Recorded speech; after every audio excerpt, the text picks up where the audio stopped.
संस्कृत राष्ट्रभाषा बननी थी।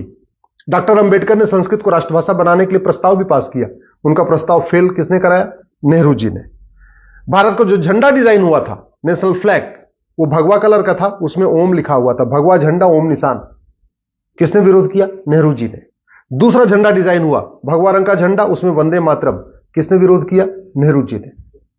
भारत का जब नेशनल एंथम डिसाइड हो रहा था, राष्ट्रगान, तो सब एक मत से कह रहे थे, क्योंकि पूरा पूरा फ्रीडम स्ट्रगल वंदे मातरम से हुआ है, तो हमारा जो राष्ट्रगान होना चाहिए वो भी वंदे मातरम होना चाहिए। किसने विरोध किया? नेहरू जी ने। और क्या किया? जनगण मन को राष्ट्रगान बनवा दिया। जब देश के नाम की बात आई तो ये हुआ, भाई भारत है तो भारतीय होना चाहिए, लेकिन India that is Bharat, Bharat का नाम इंडिया भी रखवा दिया। किसने?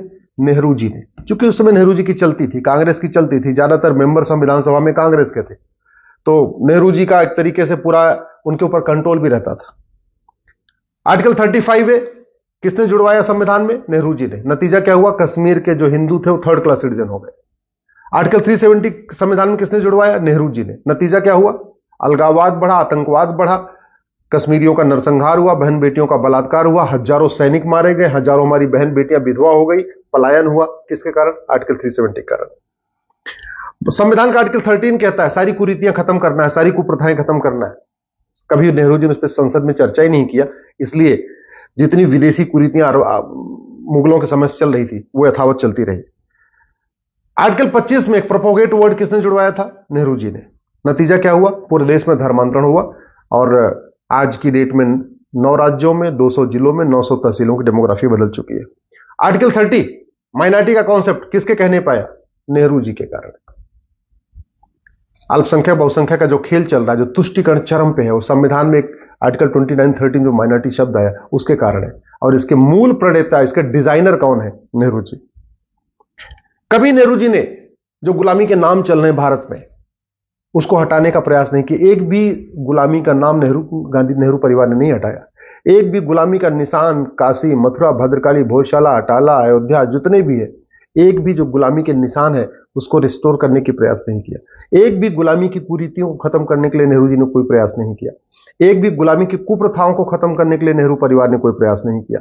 गुलामी की शिक्षा जो मुगलों के समय से मदरसे चल रहे थे, अंग्रेजों के समय से मिशनरी स्कूल चल रहे थे, उसको किसने आगे बढ़ाया? नेहरू जी ने। गुलामी की जो चिकित्सा व्यवस्था है उसको मजबूत किया, और भारत की चिकित्सा व्यवस्था को बर्बाद करने के लिए कानून किसने बनाया? 1954 में नेहरू जी ने। भारत में 1894 में लैंड एक्विजिशन एक्ट बन गया था। अंग्रेजों ने पूरे देश की जमीन मिशनरीज को बांट दिया था। मुस्लिम्स को जमीन नहीं मिली थी, हालांकि उसके पहले मुगलों समय में सारी जमीनें मुस्लिम्स को मिल चुकी थी, लेकिन फिर 1954 में वक्फ एक्ट बना के नेहरू जी ने वक्फ बोर्ड गठित कर दिया।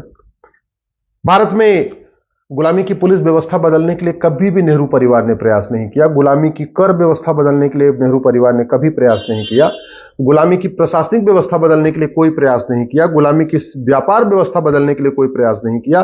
गुलामी की नागरिक व्यवस्था बदलने के लिए कोई प्रयास नहीं किया। अंग्रेजों का जो कानून चल रहा था उसमें एक भी कानून खत्म करने के लिए कोई प्रयास नहीं किया। हां, यह किया कि चीन को, भारत की जो परमानेंट मेंबरशिप चीन को, भारत को मिल रही थी, उसको चीन को दे दिया। चीन को जमीन भी दान दे दिया, पाकिस्तान को भी जमीन दान में दे दिया, वर्मा को भी जमीन दान में दे दिया, लंका को भी जमीन दान में दे दिया।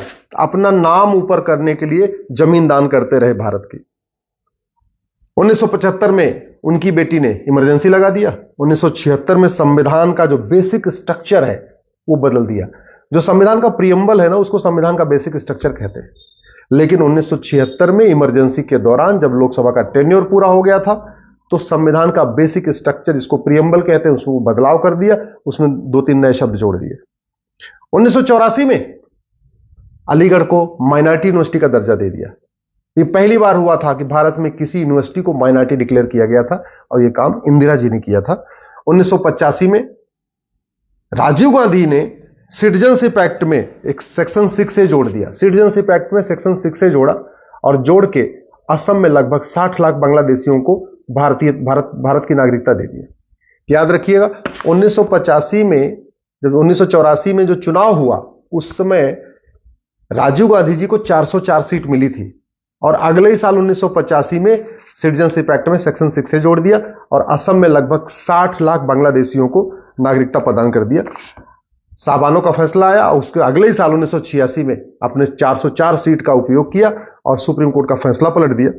1991 में कांग्रेस ने एक प्लेस ऑफ वर्शिप एक्ट बना दिया और हिंदू, जैन, बौद्ध, सिख के लिए कोर्ट जाने का रास्ता बंद कर दिया कि अब हम कोर्ट जाके अपने हमारे जो मठ मंदिर तोड़े गए थे, जो मुगलों के द्वारा तोड़े गए थे, उनको रिस्टोर न कर सके, उसके लिए 1991 में प्लेस ऑफ वर्शिप एक्ट बना दिया। हिंदुओं को आपस में बांटने के लिए, हिंदुओं को, हिंदू, जैन, बौद्ध, सिख को आपस में बांटने के लिए और मुस्लिम और क्रिश्चियंस को विशेष फायदा पहुंचाने के लिए 1992 में माइनॉरिटी कमीशन एक्ट बना दिया। 1995 में जो वक्फ एक्ट नेहरू जी ने बनाया था 1954 में, उसको वापस लिया और बहुत ही खतरनाक 1995 में वक्फ एक्ट बना दिया। उसके बाद फिर 2004 में national commission minority education institution act बनाया और उसके बाद अलीगढ़ पहली बात 1984 में अलीगढ़ यूनिवर्सिटी को माइनॉरिटी का दर्जा दिया। फिर 2004 में बाकायदा कानून बनाया और पूरे देश की यूनिवर्सिटीज को माइनॉरिटी यूनिवर्सिटी घोषित करना शुरू किया। जामिया भी उसी कानून के अंतर्गत हुई है। 2010 में कानून बनाया FCRA। उसका मूल उद्देश्य था कि जो भारत विरोधी शक्तियां हैं, माओवादी, नक्सली, अलगाववादी, कट्टरपंथी, जिहादी नेता, अभिनेता, लेखक, बुद्धिजीवी, पत्रकार, कलमकार जो भी देश के खिलाफ करते हैं, उनके NGOs को बढ़िया फंडिंग होती रहे विदेशों से, उसके लिए 2010 में FCRA बना दिया।